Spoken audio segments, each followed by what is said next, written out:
Good afternoon everyone, it's me again. So nasa SM po kami ngayon guys at naggala po kami dito.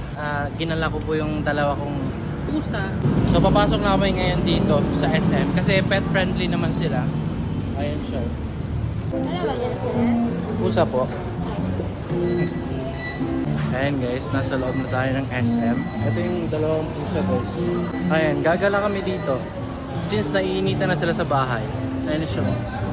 Ito si Chloe, si Clay. Ayun o. Cute-cute na yan. So ngayon guys is papasok po kami sa National Bookstore.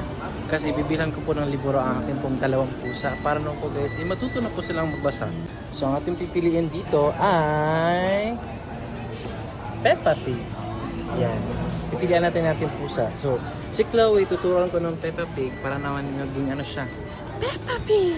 So si Clay naman, ayan, dito siya guys. Nasa loob siya.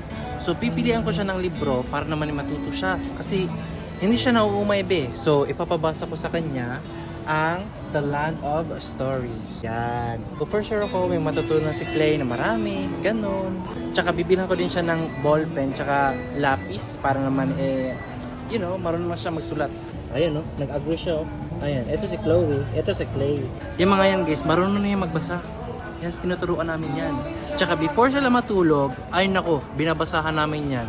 Para kay Clay guys, ipapaturo ko sa kanya yung 100 first words. Ito siya Clay oh. Ayan oh, ayan. Ayan, nagustuhan niya agad. Wow, gustong-gusto niya.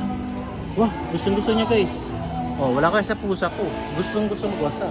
Kaya dito na kayo sa pusa ko.